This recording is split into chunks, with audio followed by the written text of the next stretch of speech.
பக்கத்தில் பெரிய கோடா போடுன்னு சொல்லிட்டு தமிழ் தேசியமும் திராவிடமும் எனக்கு இரண்டு கண்கள் என்னும்போது சீமானுக்கு கோபமும் வராமல் ஆத்திரப்படாமல் அமைதியாக கடந்து போனாருன்னு சொன்னால் சீமான் கடையை மூட்டு போகிறதுக்கு சமம்.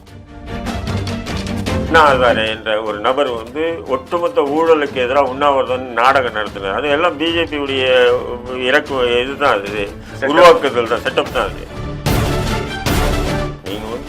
அரவிந்த் கெஜ்ரிவாலை விட்டுட்டு விஜயெல்லாம் நீங்கள் கம்பேர் பண்ணாது. இந்த என்ஜிஓக்களுடைய ஒர்க்கை நீங்கள் அவங்க பின்னாடி இருக்க ஒர்க்கை நீங்கள் பார்க்கல. இன்னைக்கு கூட என்ஜிஓக்களுடைய பணி தொடர்ந்து எல்லா நாடு முழுவதும் அவங்களுடைய இது இருக்குல்ல. அந்த என்ஜிஓக்கள் முழுக்க என்ன பண்ணாங்கன்னா அரவிந்த் கெஜ்ரிவால் இது பண்ணாங்க. இன்றைக்கி அந்த என்ஜிஓக்கள் அப்படியே கொஞ்சம் கொஞ்சமாக விலகிறாங்க. அதெல்லாம் வேறு விஷயம். அதை நம்ம பேசணும்னா அது ஆம் ஆத்மி கட்சி அரசியலாக மாறிடும். ஆனால் விஜயை பொறுத்தவரையிலையா இப்போ நீ அரசியலுக்கு வர, நீ நிற்கிறேன்னு சொல்கிற, நின்னதுக்கப்புறம் இந்த தேர்தலில் கமலஹாசன் மாரி நான் 3% வாங்குறியோ, 4% வாங்குறியோ, 5% வாக்கு வாங்குறியோ, வாங்கிட்டு மறுபடியும் நீ அடுத்த தேர்தலில் கண்டெஸ்ட் பண்ணு, அதுக்கு அடுத்த தேர்தலில் கண்டெஸ்ட் பண்ணு. ஏன் சீமான் தொடர்ந்து 15 வருஷமாக கண்டெஸ்ட் பண்ணிட்டு தானே வராரு. ஒன் தமிழ் சொந்தங்களுக்கு கிறிஸ்டபர் தாஸின் அன்பு வணக்கங்கள். இன்றைய அமர்வில் நம்முடன் இந்திய தேசிய லீக் கட்சியின் நிறுவன தலைவர் திரு தடா ஹைமி இணைந்திருக்கிறார். நிறைய விஷயங்கள் நாம பேசலாம். தொடர் வணக்கம். வாங்க. தமிழக வெற்றி கழகம் திரு விஜயோட வருகை அரசியல் அரங்கில் கடுமையான விமர்சனங்களை உருவாக்கி இருக்கிறது. அதாவது அதிமுக, திமுக, நாம் தமிழர் கட்சி எல்லா கட்சியுமே அவருடைய தாவேகா குறித்தான விமர்சனங்கள் முன்வைக்கிறாங்க. அவர் பாஜகவோட பி டீமு, நாம் தமிழர் அடிக்க வந்திருக்கிறார், அதிமுகவோடு உறவாக இருக்கிறார், திமுகவை மட்டும் எதிர்க்கிறார், பாஜகவுக்கும் அவருக்கும் சம்மதம் இல்லை அப்படின்னா நிறைய விமர்சனங்கள் தொடருது. அதில் தடா ரஹீமும் மிக கடுமையான விமர்சனங்களை முன்வைத்துக் கொண்டிருக்கிறார். விஜய் குறித்து நீங்கள் கடுமையாக விமர்சனம் முன்வைக்கிறீங்க. என்ன பிரச்சனை? ஒரு அரசியல் களத்தில் ஒரு இன்னைக்கும் பல கோடிக்கு அவருக்கு அவர் மீது பந்தயம் கட்டக்கூடிய தயாரிப்பாளர்கள் அவர் வீட்டில் வாசலில் காத்து கொண்டிருக்கக்கூடிய நிலையில் அவர் துணிந்து கட்சியை ஆரம்பித்து விட்டார், கொள்கையை பிரகடனப்படுத்தி விட்டார். அடுத்து ஆட்சி பிடிப்பெல்லாம் சொல்கிறாரு. தான் பார்க்கலாமே, ஒரு புதிய தலைவரை ஏன் ஏற்க மறுக்கிறீர்கள்? இல்லை, கட்சி ஆரம்பிக்கலாம், மாநாடு நடத்தலாம், ஆட்சியை பிடிக்கிறாங்கன்னு சொல்லாதீங்க. ஆனானப்பட்ட எம்ஜிஆரே ஏன் சொல்லக்கூடாது? அதுதான் சார் நான் என்ன சொல்கிறேன். ஆனானப்பட்ட எம்ஜிஆர் அந்த காலத்தில் பார்த்தீங்கன்னா இன்றைக்கி இருக்கிற மாதிரி சோசியல் மீடியா இல்லை. அந்த நேரத்தில் எம்ஜிஆர் ஒரு 10-15 ஆண்டு 20 ஆண்டு கிட்ட திமுக என்ற ஒரு பெரிய திராவிட கட்சியில் அங்கம் வகிச்சு நம்ம தமிழ்நாட்டினால ஒன்று எம்ஜிஆர் கதைக்கு போயிடும். நான் என்ன சொல்கிறேன், ரொம்ப நீண்ட காலத்துக்கு அப்புறம் அருகில் டெல்லியில் அரவிந்த் கெஜ்ரிவால் முதல் முறை ஆட்சியை பிடித்தாரு. அரவிந்த் கெஜ்ரிவாலுடைய ஆட்சி பிடிச்சது அது ஒரு வேறு விதமான சித்தாந்தம். அது ஏன்னு சொன்னால் என்ஜிஓக்கள் டெல்லியை ஒரு ஆக்குபை பண்ணிச்சு. என்ஜிஓக்கள் புரியுதுங்களா? என்ஜிஓக்கள் அந்த நேரத்தில் அவர் யார் பாபா அவர் பேர் அண்ணாதாரே என்ற ஒரு நபர் ஒட்டுமொத்த ஊழலுக்கு எதிராக உண்ணாவிரதம் நாடகம் நடத்தினார். அது எல்லாம் பிஜேபியுடைய இதுதான், அது உருவாக்குதல் தான், செட்டப் தான். அது பண்ணது. அதில் இருந்து அரவிந்த் கெஜ்ரிவால் விலகிறாரு. விலகும் போது என்ஜிஓக்களுடைய துணையோடு அந்த சோசியல் மீடியா மூலயமா அது ஒரு சின்ன இது அவங்க வெற்றி பெற்றாங்க. இதுதான் நீங்கள் பார்க்கணும். நீங்கள் அரவிந்த் கெஜ்ரிவாலை ஒப்பிட்டு விஜயெல்லாம் நீங்கள் கம்பேர் பண்ணாதீங்க. உதாரணத்துக்கு சமீபத்தில் ஆட்சியெல்லாம் பிடிச்சாங்களே, முதல் முறை போட்டிட்டு ஆட்சி பிடிக்கிறாங்க. இல்ல அந்த அடிப்படையில் என்ன சொல்றேன், அந்த என்ஜிஓக்களுடைய ஒர்க்கை நீங்க அவங்க பின்னாடி இருக்க ஒர்க்கை நீங்க பார்க்கல. இன்னைக்கு கூட என்ஜிஓக்களுடைய பணி தொடர்ந்து எல்லா நாடு முழுவதும் அவங்களுடைய இது இருக்குல்ல. அந்த என்ஜிஓக்கள் முழுக்க என்ன பண்ணாங்கன்னா அரவிந்த் கெஜ்ரிவால் இது பண்ணாங்க. இன்னைக்கு அந்த என்ஜிஓக்கள் அப்படியே கொஞ்சம் கொஞ்சமாக விலகிறாங்க. அதெல்லாம் வேற விஷயம். அதை நம்ம பேசணும்னா அது ஆம் ஆத்மி கட்சி அரசியலாக மாறிடும். ஆனால் விஜயை பொறுத்தவரையிலையா இப்போ நீ அரசியலுக்கு வர, நீ நிற்கிறேன்னு சொல்கிற, நின்னதுக்கப்புறம் இந்த தேர்தலில் கமலஹாசன் மாரி நான் 3% வாங்குறியோ, 4% வாங்குறியோ, 5% வாக்கு வாங்குறியோ, வாங்கிட்டு மறுபடியும் நீ அடுத்த தேர்தலில் கண்டெஸ்ட் பண்ணு, அதுக்கு அடுத்த தேர்தலில் கண்டெஸ்ட் பண்ணு. ஏன் சீமான் தொடர்ந்து 15 வருஷமாக கண்டெஸ்ட் பண்ணிட்டு தானே பண்ணிட்டு வராரா இல்லையா? அப்போ மக்கள் அதாவது தனித்தே களம் அதான் சொல்றேன். அதுலேயும் எப்படின்னா நீ தொடர்ந்து நீ தனித்து களமாடி, ரெண்டாவது என்னன்னு சொன்னீங்கன்னா நீங்கள் குறிப்பாக மக்கள் அரசினுடைய மக்கள் விரோத செயல்பாடுகளை பொதுதளத்துக்கு கொண்டு விமர்சனம் பண்ணு, மக்களுக்கு ஆதரவாகவும் அரசுக்கு எதிராக போராட்டங்கள், மாநாடுகள் நடத்து, பொதுக்கூட்டங்கள் நடத்து. இப்போ அங்கங்கே மக்கள் பிரச்சனைகளுக்காக வீதிக்கு வா. அப்போ ஒரு 10 ஆண்டுகள் நீ களத்தில் ஸ்ட்ராங்காக நிற்கிற, 15 ஆண்டு இப்போ சீமான் 15 ஆண்டாக நிற்கிற, அதேமாரி ஒரு 10 ஆண்டுகள் விஜய் நின்னான்னு சொன்னால் அப்போ ஆட்சேபிக்க வேண்டிய அவசியம் இல்லை. தன்னால மக்களுக்கு அவனு திரும்ப அவன் கூத்தாடின்னு சொல்லி பேச வேண்டிய அவசியம் இல்லை. கூத்தாடியா இருந்தா கூட அதன் மூலியமா ஒரு 10 ஆண்டுகளா தொடர்ந்து அவர் இருக்காரு. ஆனா கோடம்பாக்கத்தில் ரிட்டையர்ட் ஆன அடுத்த நிமிஷமே கோட்டையில சீட்டு கிடைக்கும்னு எதிர்பார்க்கறப்ப அவர் ரிட்டையர்ட் ஆகலையே.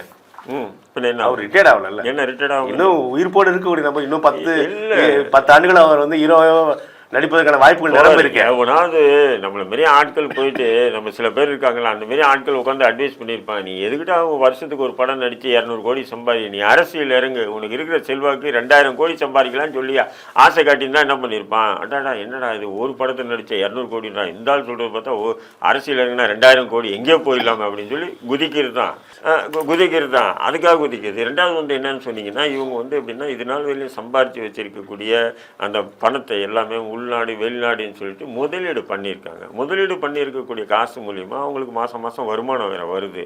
இது என்னன்னா இது ஒரு குறிப்பிட்ட காலத்துக்கு பிறகு என்ன ஆகிடும்னு சொன்ன இந்த பணத்துக்கு வருமானமும் நின்றுடும், லாபமும் வராது, முதலீடாக ஏப்பம் போட்டு போகிறதுக்கு கூட வாய்ப்புகள் இருக்குது. சாதாரணமான ஒரு நடிகராக தான். பட் அரசியல்வாதியாக மாறினாங்கன்னு சொன்னால் அரசியல்வாதிகளுக்கு கார்ப்பரேட் கம்பெனிகள் பயப்படும் எப்பவுமே. அப்போது நம்ம முதலீடுக்கு வந்து உயிரோட்டமாக இருக்கணும், நம்மளுடைய முதலீடும் வந்து நமக்கு கைக்கு வந்து சேரணும், லாபமும் வந்து சேரணும்னு சொன்னால் அரசியல் இறங்கணும். அப்போ அரசியல் இறங்கணும்னு சொன்னால் கொஞ்சம் காசை இறக்கி விட்டு நம்ம வந்து அரசியல் இருந்தால் தான் நம்மளை மதிப்பாங்கன்றதுக்காக தான் இவனுங்கெல்லாம் அரசியல், அதாவது தாங்கள் சம்பாதிச்சு சேர்த்து வச்சிருக்கக்கூடிய கருப்பு வெள்ளை பணத்தை காப்பாற்றிக்கிறது தான் இந்த போன்ற கூத்தாடிகள் அரசியல் இறங்குறாங்க. இது நீங்கள் தெளிவாக நினைச்சிங்க.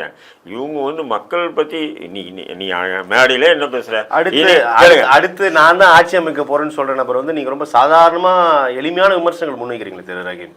என்ன நீங்க சொல்றீங்க? அடுத்த ஆட்சி அமைக்க போற நீங்களும் நினைச்சிட்டீங்கன்னா நான் என்ன நான் சொல்லல.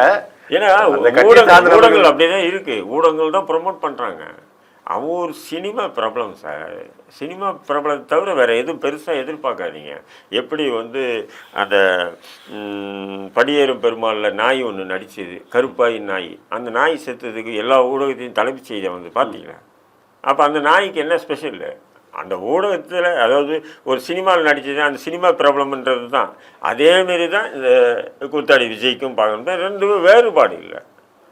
இப்போ நேற்று கூட பார்த்தீங்கன்னா அந்த ஏதோ ஒரு படத்துக்கு வந்து அல்லி அர்ஜுன் பீகாரில், அவன் தென்னிந்திய நடிகர் பெருங்கூட்டம், ஆமாம், புஷ்பா படத்தோட இரண்டாவது பெருங்கூட்டம், இதெல்லாம் அவன் எலெக்ஷன்னா பீகார் அவனுக்கு ஓட்டு போட்டுருமா என்ன சார் அப்படின்னு பார்த்தீங்கன்னா, கடந்த தேர்தலுக்கு முந்தைய தேர்தலில் விஜயகாந்தை எதிர்த்து நம்ம வைகை புயல் வடிவேலு பிரச்சாரத்துக்கு போகும்போது நானே அசந்துட்டேன். அப்படி கடல் அலை மாதிரி அவன் போகிற இடத்துலலாம் கூட்டம் இருந்தது. அந்த தேர்தலில் திமுக படுத்தோடு அடைஞ்சது. சினிமா பிரபலம் என்பது வேறுங்க. நயன்தாரா போட்டோம் 4 லட்சத்துக்கு மேலே இன்னும் 10 லட்சம் எக்ஸ்ட்ரா கூடி வருவாங்களா இல்லை பாருங்க, வருமா வராதா? இது சினிமா பிரபலம் வேற. அந்த சினிமா பிரபலத்தை வச்சு தான் எம்ஜிஆர் என்ன பண்ணான்னா தன்னை வந்து ஒரு அரசியல்வாத கட்டமைச்சார். அதேமாரி விஜய் பண்ண முடியுமா? இல்லை ஒரே தேர்தலையே மூட்டை முடிச்சு கட்டிட்டு கமலஹாசன் ஓடின மாதிரி ஓட போறானான்னு தேர்தலுக்கு பிறகுதான் பார்க்கணுமே தவிர. ஆனால் இந்த விஜய் வருகைக்கு பிறகு தற்போது விஜயோட வருகை மீது கட்டமைக்கக்கூடிய விஷயங்கள் இருக்கு இல்லையா, அது ரொம்ப நிரம்பி இருக்கேன். குறிப்பா நாம் தமிழர் கட்சி தான் மிகப்பெரிய ஒரு பாதிப்புக்குள்ளாகும் அப்படின்னு சொல்றதும், நாம் தமிழர் கட்சியை சேர்ந்தவர்களும் இதற்கு ஒரு கடுமையாக எதிர்வினை ஆற்றுவதை நம்மளால் பார்க்க முடிகிறது சமூக வலைத்தளங்களில். இது எப்படி புரிஞ்சுக்கலாம்? அவுங்க கடந்த 15 ஆண்டுகளாக ஒரு சித்தாந்தத்தை வந்து சீமான் உள் வச்சுக்கிட்டு, அதான் தமிழ் தேசிய சித்தாந்தத்தை உள்ள வச்சுக்கிட்டு தமிழக அரசியலில் களம் கண்டுட்டு வர்றாரு. இப்போது விஜய் விஜய் வரும்போது என் தம்பி கிம்பின்னு சொல்லிட்டு, ஏன்னா அவங்களுக்குள்ள ஒரு அண்டர்ஸ்டாண்டிங் இருந்ததுன்னா, இப்போ ஏன் நான் விஜய் வருகைக்கு பெரிய ஆதரவு கரம் நீட்டியது சீமான் தான். இப்போ நானே வந்து பார்த்தீங்கன்னா விஜயை எதிர்த்து பேசும்போது பீஸ்ட்டு துப்பாக்கி போன்ற திரைப்படங்களில் முஸ்லீம்களை தீவிரவாதியாக காட்டினதை எதிர்த்து பேசும்போது கூட இதே நாம் தமிழர் கட்சியுடைய நம்முடைய களஞ்சியம் இயக்குனர் மு களஞ்சியம் உட்பட நிறைய தம்பிங்க என்கிட்ட வந்து நீங்கள் அதை அவாய்ட் பண்ணுங்கள், அவன் என்ன பண்ணுவான், அவன் ரொம்ப நல்ல டைப்புங்க, அப்படி இப்படி என்னையே வந்து பிரெயின் வாஷ் பண்ணாங்க ஒரு நேரத்தில். ஆனால் இன்னைக்கு வந்து அவங்க எப்படின்னா என்னை விட ஒரு படி மேலே ஏறி அடிக்கிறாங்க. யாரை? விஜய. காரணம் என்னன்னு சொன்னால் அந்த தமிழ் தேசிய சித்தாந்தத்தை தமிழ்நாட்டில் கொண்டு வந்திருக்காப்புல. இன்னைக்கு தமிழ் தேசிய சித்தாந்தம் வந்து ஒரு பேசு பொருளாக இருக்குது. அதுக்கு முன்னாடி எப்படின்னா இப்படி ஒரு இருட்டு கருவறையில் தான் தமிழ் தேசியம் பேசுவாங்க. உண்மையா இல்லைங்களா? சீமானுக்கு முன்னாடி சீமானுக்கு பின்னாடி இப்படிதான் பார்க்கணும். சீமான் உடன் நிறைய முரண்பாடு எனக்கும் இருக்கு, இல்லைன்னு சொல்ல. ஆனால் சீமானுக்கு முன் பின்னாடி தமிழ் தேசியம் என்பது இப்படி இருட்டு கருவறையில் உட்காந்துட்டு விவாதிக்கக்கூடிய நிலை இருக்கும்போது இன்னைக்கு பொது தளத்தில் விவாத பொருளாச்சு. தமிழகம் முழுமைக்கும் அது கொண்டு சேர்த்திருக்கு. அது தமிழ் தேசியமா திராவிடமான்னு இருக்கா இல்லைங்களா? அப்போ இந்த நிலையில இவன் என்ன பண்றான்னா, ஒரு கோடு இருக்குன்னா அந்த கோடை அழிக்க முடியாது, பக்கத்தில் பெரிய கோடா போடுன்னு சொல்லிட்டு தமிழ் தேசியமும் திராவிடமும் எனக்கு இரண்டு கண்கள் என்னும்போது சீமானுக்கு கோபமும் வராம ஆத்திரப்படாம அமைதியா கடந்து போனாருன்னு சொன்னா சீமான் கடையை மூட்டு போறதுக்கு சமம். அப்போ என்ன பண்ணுறாரு, என்னடா இவ்வளோ கஷ்டப்பட்டு நம்ம கொண்டு வந்து இவன் பாட்டுக்கு ரெண்டும் இது ஒரு கண்ணு அது ஒரு கண்ணுன்னா என்னடா நினச்சிக்கிட்டான்னா, ஒன்று இந்த பக்கம் இல்லை அந்த பக்கம் இல்லை, நடுப்புறா ரோட்டில் லாரி வந்து அடிச்சுட்டு போயிட்டு. நீங்கள் சொன்னனால நான் இந்த கருத்தை முன்வைக்கிறேன், உங்ககிட்ட இந்த கருத்தை நான் வந்து அறிய விரும்புகிறேன். ஆனால் இந்த 2 கண் அரசியல் தான் தமிழகத்தில் வந்து செயல்படுத்த முடியுமா? இல்லை, அதுதான் சொல்கிறேன், சீமானுடைய சித்தாந்தத்துக்கு எதிரானது. புரியுதுங்களா? அப்போ ஒரு கூத்தாடியை வச்சு நம்முடைய சித்தாந்தத்தை, தமிழ் தேசிய சித்தாந்தத்தை அழிக்க பார்க்குறாங்க சில பேர் பின்னாடி இருந்துட்டு. அப்போது விஜயா இறங்கலை, விஜய்க்கு பின்னாடி யாரை இயக்குறாங்க அப்படின்றது சீமான் கூட இருந்த தம்பிமார்களும் உணரும் போது ஏறி அடிக்கிறாங்க. நீ யார் என்ன எல்லாமே எங்களுக்கு தெரியுண்டா, நாம நேற்று தம்பி ஆதரித்தேன், இன்னைக்கு என் கொள்கைக்கு எதிரி, நான் ஏறி அடிக்க தான் செய்வேன் அப்படின்னு சொல்கிறாங்க. இப்போ இதை என்ன சொல்கிறாங்க, சீமான் வந்து தடுமாறுறாரு, சீமான் வந்து நடுங்குறாரு. காரணம் என்னென்னா அவருடைய ஓட் பேங்க் போயிடுச்சு, இப்படியெல்லாம் சொல்லிக்கிறாங்க. ஓட் பேங்கெல்லாம் போகாது. நீங்கள் வேணால் பாருங்கள், இந்த சட்டமன்ற தேர்தலில் அவர் ஆட்சி பிடிப்பார், முதல்வராக போவாருன்னு நான் சொல்ல. ஆனால் இந்த முறை தேர்தலில் நிச்சயம் கடந்த முறை விட 2% அதிகமாக தான் ஓட்டு வாங்குவார். ஒன்று, இந்த முறை வந்து சீமானே சட்டமன்றத்துக்கு போகிறதுக்கு வாய்ப்பு இருக்குது. ஆனால் முதல்வராக சொல்ல, சட்டமன்ற உறுப்பினர் போக வாய்ப்பு இருக்குது. மிகப்பெரிய தாக்கத்தை ஏற்படுத்துவார்கள், நிச்சயம் ஏற்படுத்துவார் என்பதில் மாற்று. அதனால் விஜய் வருகை வந்து சீமானுக்கு வந்து மயிருக்கு கூட இழப்பு இல்லைன்ற, ஒரு மயிர் அளவு கூட இழப்பு இல்லை. ஆனா இந்த விஜயோட வருகை நாம் தமிழர் கட்சியை நோக்கி நகர்த்தி அது வெறுமனே கட்டமைக்கிறாங்க அப்படின்னு புரிஞ்சுக்கலாம். அது ஏன்னு சொன்னா அவர் கடுமையான விமர்சனத்தை வச்சாப்பல இல்லை விஜய்க்கு எதிராக. அப்படி இருக்கும்போது அப்போ விஜய் நாம் தமிழர் கட்சி அப்படின்ற மாதிரி கொண்டு போக திமுக ஐடிவிங்க இருக்கு இல்லையா, அது அவங்க 2 பேரும் சண்டை போட்டுக்கிட்டோம். ஆரம்பத்தில் விஜய் வருகையின் போது நேரடியாக உதயநிதியை குறிவித்து தான் அவர் அறிகிறார். அவருடைய வருகை வந்து மிக அச்சத்தில் இருப்பது உதயநிதி தான் அப்படின்ற ஒரு கருத்து இங்க பேசப்பட்டது. அதெல்லாம் இல்லைங்க. இப்போ என்ன சொன்னா, இப்போ விஜய் வந்துட்டான் அரசியலுக்கு. விஜய் வந்த பிறகு வந்து இதை எப்படி கையாளணும், இதுதான் திமுக. இப்போ கமலஹாசன் என்ன பண்ணாங்க, ஒரு கையில் பேட்டரி வச்சு சுத்தினாரா இல்லையா, டிவியெல்லாம் உடைச்சாரா இல்லையா, ஊழலை அழிப்பேன் வாரிசு அரசியல அழிப்பேன் சொன்னாரா இல்லையா. இப்போ என்னன்ட்டாரு, அந்த வாரிசுக்கிட்ட தானே போய் கொஞ்சிக்கிட்டு முத்தெல்லாம் கொடுக்குறாருங்க. ஒரு கெய் போல இருக்கு, முத்தெல்லாம் கொடுக்குறாருங்க. அப்போது இவங்களுடைய அரசியலே அவ்வளோதான். எப்படி குடிக்காரன் பேச்சு பொழுது விடிஞ்சா போச்சுன்னுவாங்க, இந்த கூத்தாடி பேச்சு அப்போ போச்சுன்னு தான் அர்த்தம். இதையெல்லாம் நாமும் பொறுத்திருந்து தான் பார்க்கணும். நாலு பொழுதும் ஒரு நாளும் நடக்கக்கூடிய அரசு நிகழ்வுகள்.